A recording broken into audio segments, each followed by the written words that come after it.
मुख्यमंत्री श्री भजनलाल शर्मा के दूरदर्शी नेतृत्व और किसान हितैषी सोच के चलते राजस्थान सरकार ने प्रदेश के लाखों किसानों को बड़ी सौगात दी है। प्रदेश सरकार ने खरीफ 2024 में वितरित अल्पकालीन ब्याज मुक्त फसली ऋणों की अदायगी तिथि आगे बढ़ाने को स्वीकृति दी है। भजनलाल सरकार के इस फैसले से 2 लाख से अधिक किसानों को फायदा मिलेगा। आज के इस खास बुलेटिन में हम बात करेंगे मुख्यमंत्री श्री भजनलाल शर्मा के उस फैसले की जिससे किसानों पर आर्थिक बोझ हल्का हो गया है और उनके जीवन में तेजी से खुशहाली आ रही है।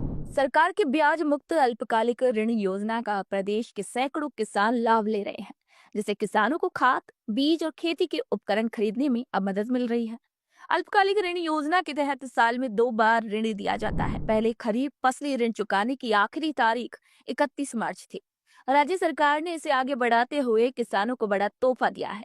अब किसान 30 जून 2025 यानी कि ऋण लेने की दिनांक से 12 माह जो भी पहले हो ऋण राशि चुका सकेंगे। तिथि आगे नहीं बढ़ाई जाने पर लगभग 2 लाख से ज्यादा किसानों पर बकाया लगभग 778 करोड़ रुपए का ऋण अवधि के पार हो जाता। ऐसी स्थिति में इन किसानों को शून्य ब्याज दर पर फसली ऋण सुविधा का लाभ नहीं मिल पाता। साथ ही ऋण अवधि पार होने की स्थिति में उन्हें 2% पेनल्टी का भुगतान भी करना पड़ता। लेकिन सरकार के इस फैसले ने लाखों किसानों को राहत दी है। और हमारे जो मुख्यमंत्री हैं राजस्थान सरकार के भजनलाल शर्मा बहुत ही कर्मठ पहले कार्यकर्ता रहे। हम भरतपुर जिले से हैं और उनको पहले से जानते हैं और वो धरातल पर भी अच्छा कर रहे हैं और हमारे जो किसान भाइयों के लिए भी नई नई योजनाएं ला रहे हैं। सूर्य घर योजना, किसानों के लिए काफ़ी योजनाएं हैं। भरतपुर, धौलपुर और डीग जिले में भी प्रदेश सरकार की ब्याज मुक्त अल्पकालिक ऋण योजना का हजारों किसान लाभ ले रहे हैं। केंद्रीय सहकारी बैंक के मैनेजिंग डायरेक्टर ने बताया कि भरतपुर, धौलपुर और डीग जिले के 71,000 से ज्यादा किसानों को 517 करोड़ रुपए का ब्याज मुक्त अल्पकालिक फसली ऋण दिया गया था। भरतपुर सेंट्रल कोऑपरेटिव बैंक के अंदर धौलपुर जिला और डीग जिला और भरतपुर तीनों जगह बैंक काम करती है। ब्याज मुक्त अल्पकालीन जो फसली ऋण है वो 71,886 जो हमारे सदस्य हैं किसान, उनको 517.50 करोड़ रुपए का लोन हमने इस साल दिया है और लगातार फिर अगले साल फिर हम इनको 0% वाला लोन जो सरकार मुहैया कराती है हम देने को तत्पर रहते हैं। जोधपुर में प्रदेश सरकार की ब्याज मुक्त अल्पकालिक ऋण योजना का सैकड़ों की संख्या में किसान लाभ ले रहे हैं। केंद्रीय सहकारी बैंक के मैनेजिंग डायरेक्टर ने बताया कि बजट घोषणा वर्ष 2024-25 में कोऑपरेटिव बैंकों के माध्यम से 1,20,000 किसानों को अल्पकालिक फसली ऋण दिया गया है। रबी ऋण के अंदर अल्पकालीन फसली ऋण चुकाने की अंतिम तिथि 30 जून होती है और खरीफ ऋण के अंदर अंतिम तिथि ऋण चुकाने की 31 मार्च होती है, जो कि इस साल कल आदेश जारी हुआ है।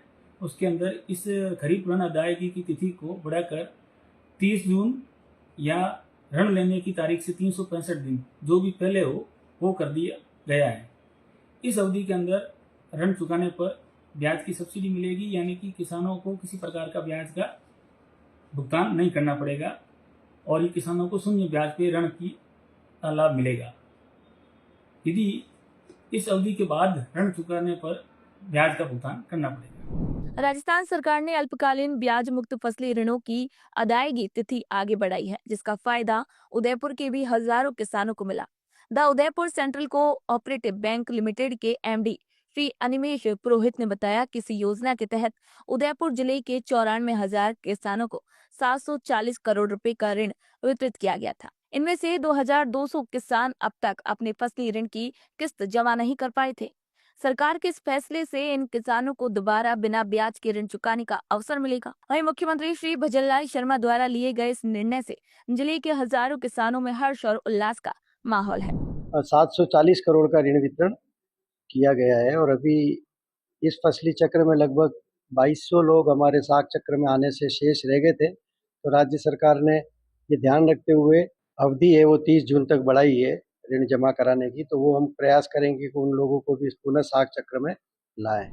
मुख्यमंत्री श्री भजनलाल शर्मा के नेतृत्व में राजस्थान सरकार ने फसली ऋणों की अदायगी तिथि बढ़ाकर किसानों को एक बड़ी राहत प्रदान की है, जिससे 2.19 लाख से अधिक किसान लाभान्वित होंगे और इस फैसले से किसानों को न केवल बिना ब्याज के ऋण चुकाने का मौका मिलेगा, बल्कि उन पर आर्थिक बोझ भी नहीं पड़ेगा। भजनलाल सरकार का यह कदम किसानों के प्रति उनकी संवेदनशील नीति को दर्शाता है, विशेष रूप से उन किसानों के लिए जो समय पर ऋण चुकाने में सक्षम नहीं हो पाए थे। सरकार ने उनकी परेशानियों को समझते हुए इस फैसले को लागू किया है, जिससे उनका जीवन आसान हो सकेगा। तो आज के इस खास बुलेटिन में इतना ही। फिर मिलेंगे नई खबरों के साथ, जानकारियों के साथ। तब तक के लिए हमारे चैनल को लाइक करें, सब्सक्राइब करें और शेयर करना बिल्कुल ना भूलें। नमस्कार।